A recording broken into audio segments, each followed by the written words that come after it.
Ubasinachukwu. Aye, Ubasinachukwu kwa ile luwa wanutata kwa nia Ubasinachukwu. Ewo manoro zikosi wedding kwesini onye mama chiegoro nyatara chi ụtọ na kosi wesochu ụfọdụ pụtara otu na mmadụ bara ọlọfa ruo ndị bido na mgbede dapalụfanụ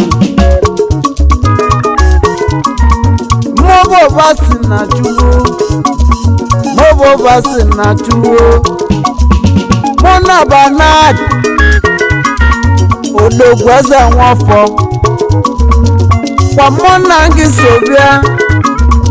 ibe na anyị ji bịa taa ọma ka egwu ya ka anyị ji bịa anọghị ma bịa ọdana m oke mmiri iwele gwakọ ọbịrọ kalụsị ndị ikwu na biko m ga-ebịakwuo abụghị nwanne m wike chọị mụ anyị nọ n'Ebonyi steeti mụ na Benard Sunday ibe anyị ji bịa tata ọ bụ maka ndị mere n'ụwa ma chibe kwere ekwe ka baje nwe ndidi emesịa ya dị mma ọ bụ n'oge okaka mgbe o ji dị njọ ọ ga-adị mma biko nwe eze ndidi Aye, Ubasinachukwu kwa ile luwa wanutata kwa nia Ubasinachukwu. Aye, Ubasinachukwu kwa ile luwa wanutata kwa nia Ubasinachukwu. ọrọzi ka esi ekwu n'okwu eju na kpụlụkpụlụ nkokoli ya onye ka nwa m na-ekwe nwanne gị nọ n'ogbe mụ na Benard odogwu eze nwafọ enwere m eze eche mụ na ya so bịa ibu bi na-emelụ ọba ya ka ọba na-emelu ubi nwere m eze eche nwanne m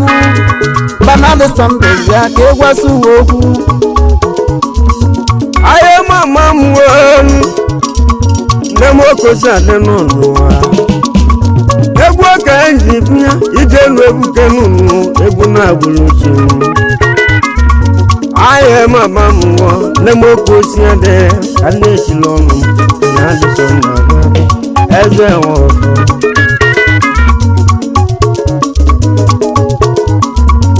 egwu ka enji bịa ebe anya na mụ bịa obodo mmigbo bịa kanalen Africa boy na-emechi ebuke egwu ndị agwa ụmụnne m ezi Ubasinachi o mere machi egwu gị n'elu ụwa onye ụtata maka na Ubasinachi o mere machi egwu gị n'elu ụwa onye ụtata Ubasinachi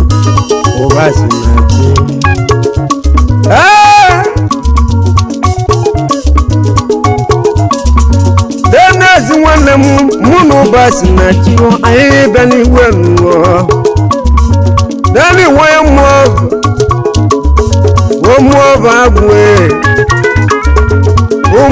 agwụ dumanekene ụmụọba agwụ Deni Ubasinachi nwanne m ka ọ bụ n'ezi ya abụme nwere ime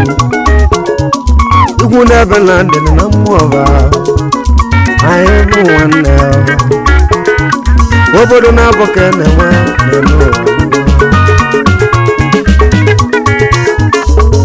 egwu na-agwụlụ chi m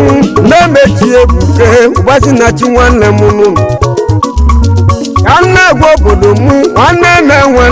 n'ezie gbalibeli ibe na-agwa obodo m a na-asịsị ụtụ ọgwụ ezie na Ubasinachi ọ ga-aba alụ ya ụbọchị na ọya dị mma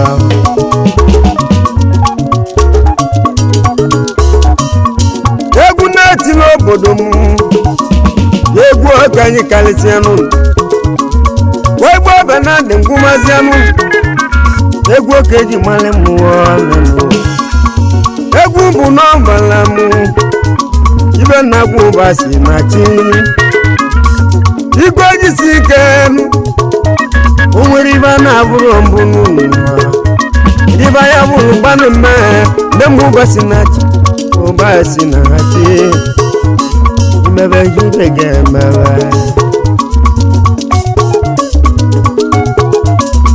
n'elu Ubasinachi ọdún wà gwuo ni mma ọdún wà gwuo ni njọ ikú ojisi ike n'ụlọ gị n'ụlọ ọ ga-abalị gị n'emu Ubasinachi ana agwa gị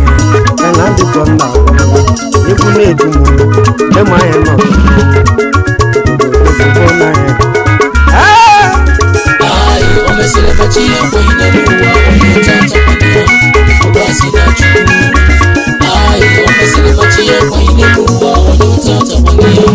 Ubasinachukwu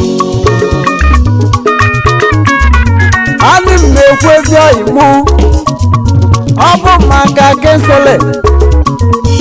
odogwu Ebonyi steeti ya ka anyị ji bịa o a na-ekwu maka kensole obodo na-ajụ mụ a na-ajụ ụba aka kensole ejekwala akwụkwọ kensole na ojela akwụkwọ ọ gụrụ praịmarị skuul n'Ebonyi steeti ọ gụrụ sekọndịrị skuul n'Ebonyi steeti ọ bụ kristian n'Ebonyi steeti ọ na-eje ụka ọ bụkwa masta n'Ebonyi steeti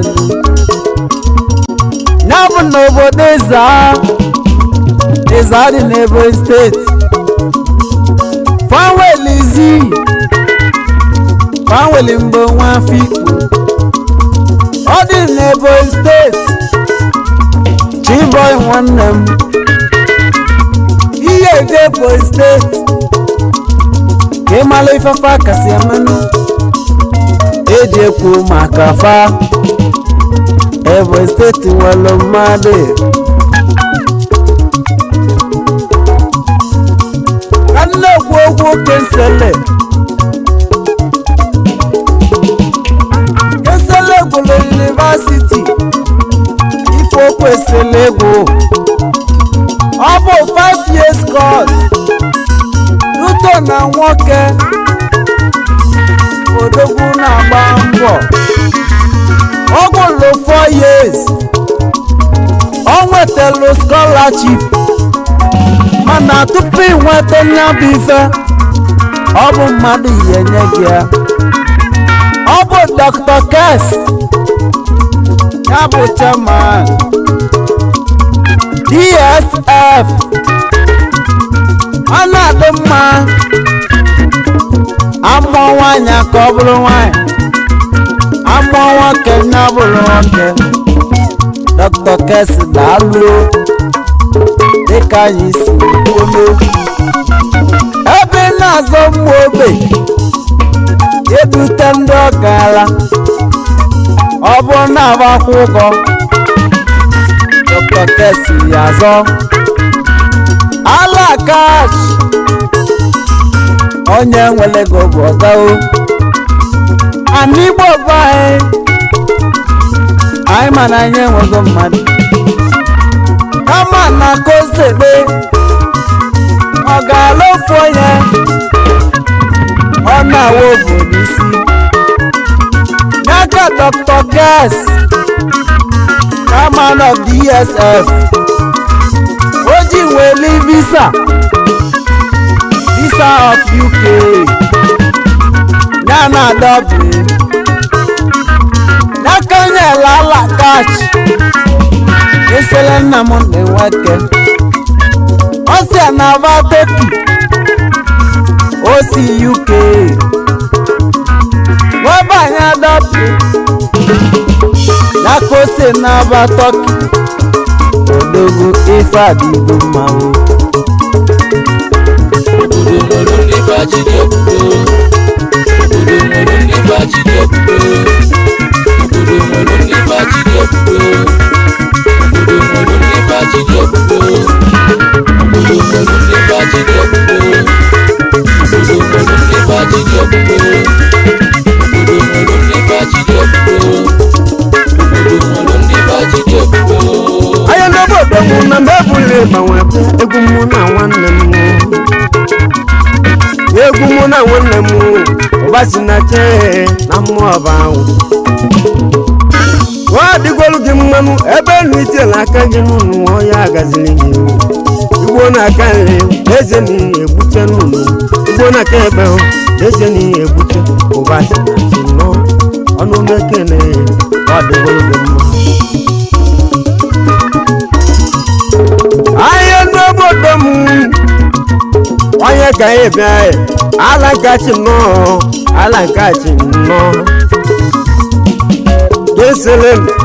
esele nwanne m na-enwe eke n'ogbu n'Ebonyi steeti nye ka eji bịa nne m Ubasinachi abụghọ mụ anyị etinulu nwanne m egwu mụ na Ubasinachi anyị bụ nwanne ọma ọ dịgo mma alagachi important exportant onye ọ ga-adịle mma achimelegokwula eze mụ gị na-eme onwe ya ị na-eme ihe ọ bụrụ mmadụ na-eme ị na-eme ụwọdane egwu na-echumụla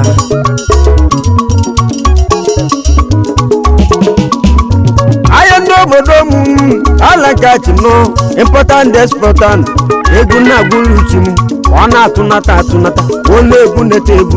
ụda nwoke onye ya dị ka m na-agwa gị ọ bụrụ na ị chọrọ igwe moto kọwalala nke achị n'ụgwọ n'ezie na osiri gị ike ijego moto ịgbala nke achị ọ ga-adịrị gị mfe na-adị Sunday na-egwu ọnụ ya ala nke achị nwanne m ahịa ndị obodo m chema na ala nke achị group of company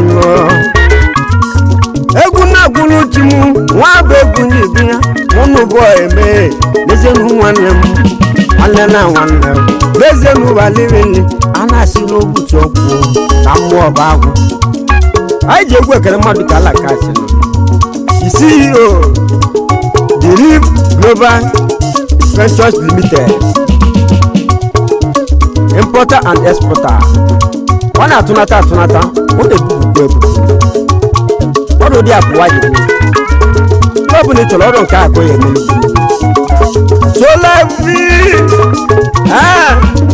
egwu na-egwu n'uchu ndị mbụ nwoke eji adị dị na-ezu ọhịa m ọ dịgolu gị mma ọ dịgo mma nwanna m nne onye ọ ga-adịrị mma egwu na-egwu n'uchu m ndị mbụ nwoke oji adị egwu ndị eme ụwa m wee odogwu n'Ebonyi steeti gbachimele egwu ọ dịgo mma important exporter ayoko nne m oko si adị odogwu na-eze gbachimele egwu na-etili uche m mụ na Ubasinachi ahịa enwe abịa ije n'ụwa m egwu na-eti m oge na-adị Sunday na-egwu odigbo na ya na Omesilemechi ya kwa ine n'ụwa onye tata kwanye ya Ubasinachukwu Omesilemechi ya kwa ine n'ụwa onye tata kwanye ya Ubasinachukwu ọ bụ ezi ọyị mụ kesele nwanne m ọ bụ na ụtọ ya ale mgba a na-akpọ ya nwanne nụ ndị Igbo nwee tụọ inu ezi oyi n'aka ajọ nwanne ọ bụla kosi nwede anyị abịago Ebonyi steeti anyị kwuru n'egwu adịrị ya egwu a na-atụ ọvọ oje nwe ebulu ụzọ iwere nwako iko nge bịa o anya ịma igwe iko nge bịa o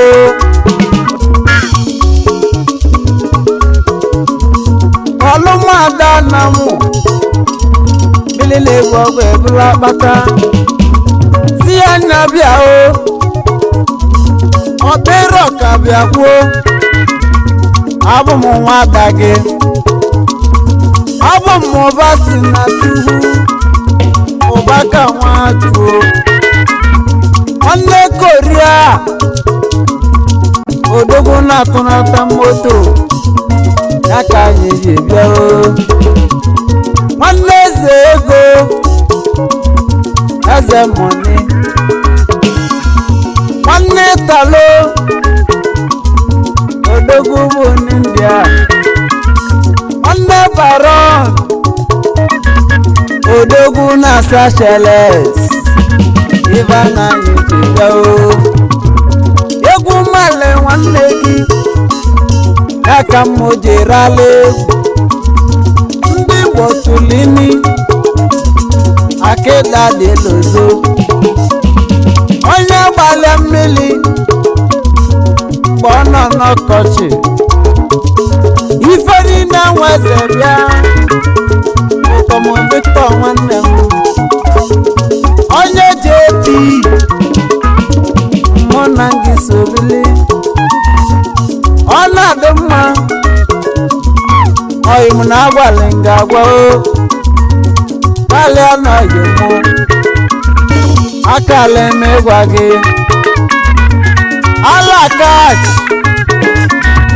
anọ m n'obi gị anyị nọ n'eza mụ na ndị oyibo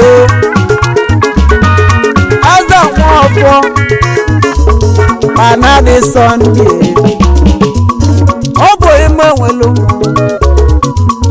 abụ m onye mmụọbụ agwụ ịba agwụ ji dị ilo ọ na-adị na mba ka chibo nwanne m enwelu m ndị oyi ka nke na ndị oyibo Taiwo nwanne m Juwike nwanne m Sangamenga bụ ọhụmụ ọ bụghị ọga m ibe oji n'aba Benin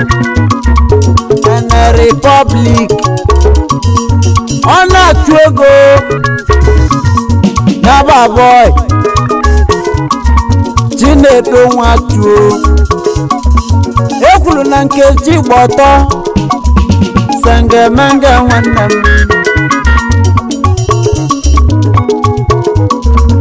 alakash anyị abịago esi ka nkene ya bụ ndị oyigo ka nkene ndị oyi n'eze kosi nwede ya bụ chief ya bụ Dr. Emeka Okonkwo E-Money chairman of 5 Star Yabo Shopping Company Limited Yabo chairman Dr. Emeka Nwana Yeze onye E-Money anọ m Ebonyi State ife anyị bi Ebonyi State kesele nna m ọgwala ụbaka nwa m Ubasinachi kenelu ndị oyibo na-abụ Kudas Coins Nigeria Limited bana eme ọfụma odogwu na BTC ọsị mụ kana ya bụ ndị ọkwụ ya bụ gọmini autos panọ na China ọ bụ dealers all kinds of autos panọ na China anyị kenunu ọ sị mụ kene BML Committee of Friends ọ sị mụ kenunu unu na-eme ọfụma unu na-eme ọfụma o onye asị jide koji ọ na-eme ọfụma onye asị rapụ koji nwanne wepụgo n'ugbo dịka anyị ji kwuo onye achọrọ m nwanne m ọma bụ ajaka ya bụ di Facebook nke izizi na Anambra ya ka anyị ji kwuo Melody na Dubai ọla mme nwanne m authentic money nwanne ekwere onye dịka na Asia money GAB ụmụnna wezuo Nelly man Lugna KY G-boy nwanne m ị na-alụ egwu ọfụma ọ na-adị mma amụọ nwoke ọjọọ nwe abụrụ nwoke amụọ nwaanyị ka ọ bụrụ nwaanyị G-boy nwanne m ife adị akọ n'ebe ọ na-adị abụ m Ubasinachukwu abụ m onye ọma mbala esi m ọma mbala bịa aịbịala Ebonyi steeti maka kensịlị Nnamdị Nweke Nwekezi mụ ife nchọrọ ka m gwa gị odobo ndị ntaji anya fa na-eme na nkịtị ekere mmadụ ncha ofu mgbọsị n'ugbo anyị ncha ma abụsị ọgara eya nwe ndị ogbenye mana ya ọbachi gị isoro na ndị ọgara ala kash ọ bụ na odogwu bata anyị ga-eli olili ibe ọyị ga-abịa ọ ga-alụ egwu eze anyị chọrọ ka anyị na obodo nwere ndị baji dị ebube obodo nwere ndị baji dị ebube obodo nwere ndị baji dị ebube obodo nwere ndị baji dị ebube o mesịrị machi ya kwenye n'ụwa onye ntatakwana ya Ubasinachukwu o mesịrị machi ya kwenye n'ụwa onye ntatakwana